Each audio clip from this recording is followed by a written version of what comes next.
বিএনপির এবারের এই বিজয়ের টার্নিং পয়েন্ট এবং আরও কয়েকটি প্রসঙ্গে খুব ছোট ছোট কয়েকটি কথা, বিস্তারিত ব্যাখ্যা নয়।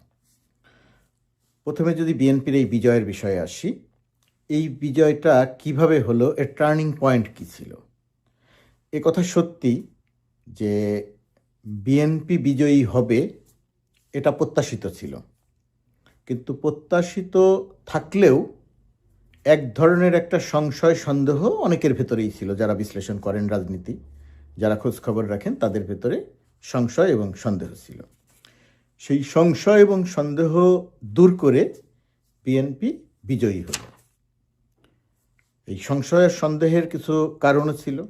সেই কারণগুলোর মধ্যে জামায়াতে ইসলামীর বাংলাদেশে পরিবর্তিত পরিস্থিতিতে তাদের গ্রহণযোগ্যতা বেড়েছে, আস্থা বেড়েছে তাদের প্রতি, তাদের ভোট বেড়েছে, এটা মোটামুটিভাবে বোঝা যাচ্ছিল। এবং সেই বোঝা যাওয়ার কারণেই নির্বাচনে বিএনপি বিজয়ী হবে, সংখ্যাগরিষ্ঠতা পাবে, সরকার গঠন করবে, সেটা যেমন প্রত্যাশিত ছিল, একই কারণে বা একই রকমভাবে সংশয় এবং সন্দেহ ছিল অনেকের মধ্যে।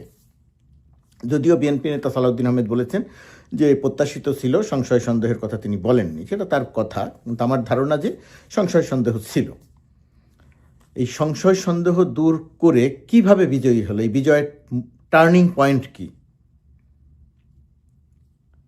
অনেকেই অনেক রকম আলোচনা করবেন, বিস্তারিত ব্যাখ্যা করবেন। আমি বিস্তারিত ব্যাখ্যা না করে যেটা বলছি, বিএনপির এই নির্বাচনে বিজয়ী হওয়ার টার্নিং পয়েন্ট ছিল 11 তারিখ রাত।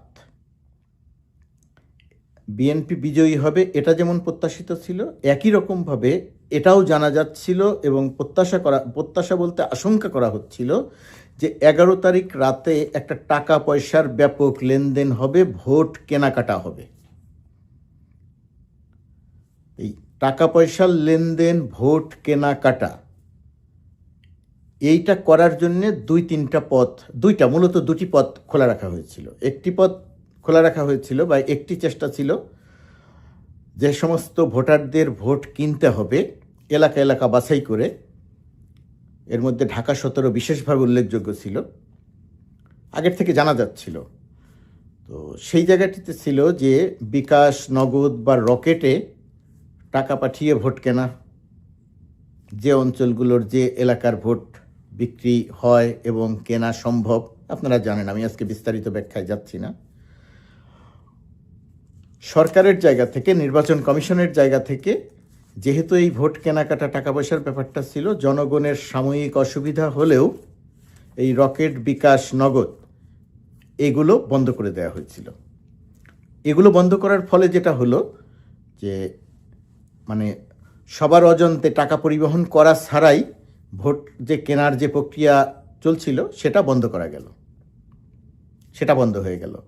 এটা বন্ধ হওয়ার পরে গিয়ে হলো, যারা ভোট কিনতে চাইছিলেন তারা মনে করেন নাই যে শেষ পর্যন্ত গিয়ে এগুলো বন্ধ করা যাবে, রকেট, বিকাশ বা নগদ বন্ধ করা যাবে। কিন্তু বন্ধ করার কারণে তারা কিছুটা ধাক্কা খেয়েছেন, যারা কিনতে চেয়েছিলেন।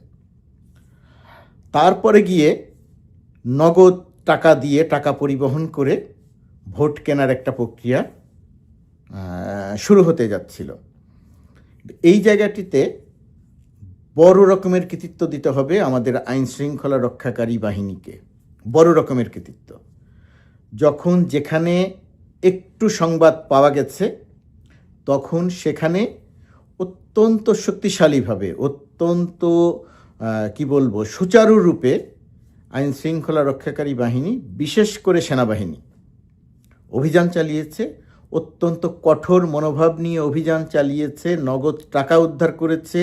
যারা এটা করেছিল তাদেরকে গ্রেপ্তার করা হয়েছে। সেনাবাহিনী বা আইনশৃঙ্খলা রক্ষাকারী বাহিনীর সঙ্গে স্থানীয় প্রশাসন, বেসামরিক প্রশাসন সহায়তা করেছে, তারাও তৎপর ছিল। যেহেতু আর্মি তৎপর ছিল, যেহেতু আইনশৃঙ্খলা রক্ষাকারী বাহিনী তৎপর ছিল, বেসামরিক প্রশাসনও তৎপর ছিল।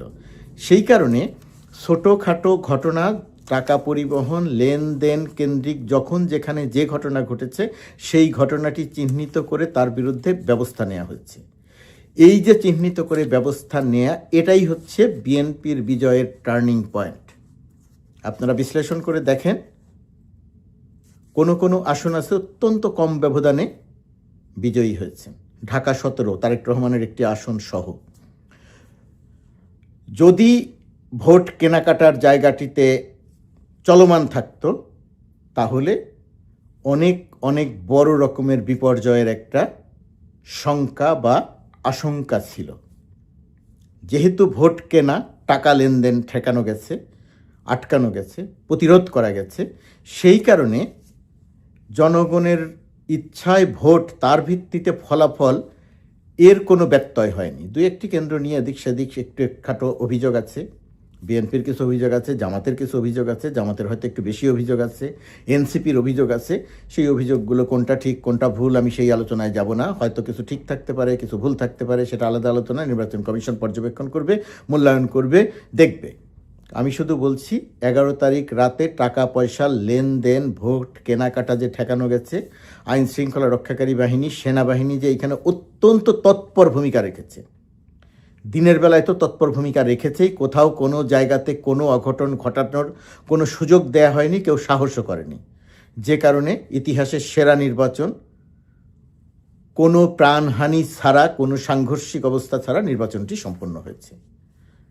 এটা গেল বিএনপির টার্নিং পয়েন্ট, ভোট কেনাকাটা ঠেকানো। এর বাইরে আর একটু কথা বলি খুব সংক্ষেপে।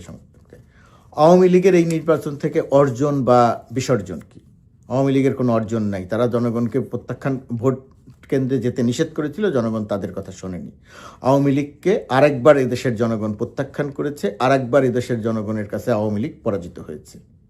পলাতক আওয়ামী লীগ নেতা নেত্রীদের কোনো কথা জনগণ গ্রহণ করেনি। প্রোপাগান্ডা যারা চালিয়েছেন, নির্বাচন হবে না, নির্বাচন দেবে না, ইত্যাদি ইত্যাদি বলেছে, নির্বাচন দেখি না, এই নির্বাচন আয়োজন করতে পারবে না এই সরকার, এই প্রোপাগান্ডা যারা চালিয়েছে তাদেরকে জনগণ প্রত্যাখ্যান করেছে। তারা যে মিথ্যা বলে সেটা জনগণ বিশ্বাস করেছে, তারা যে বিভ্রান্তিকর কথা বলে সেটা জনগণ ভোট দিয়ে প্রমাণ করে দিয়েছে, তারা যে প্রোপাগান্ডা চালায় এটা জনগণ ভোট দিয়ে প্রমাণ করে দিয়েছে। সুতরাং তারাও জনগণ থেকে প্রত্যাখ্যাত হয়েছে। আরও একটি গুরুত্বপূর্ণ ঘটনা আছে। জাতীয় পার্টি বলে একটা রাজনৈতিক দল ছিল, স্বৈরাচার এরশাদের রাজনৈতিক দল। এরশাদ যতদিন জীবিত ছিলেন মোটামুটি একটা অবস্থান ছিল, সিলেট অঞ্চলে কিছু ছিল, রংপুর অঞ্চলে ছিল। এটা একটা আঞ্চলিক রাজনৈতিক দল হিসেবে ছিল।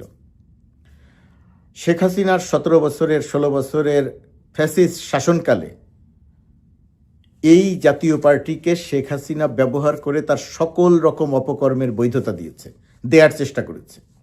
জাতীয় পার্টি সুযোগ সুবিধা নিয়ে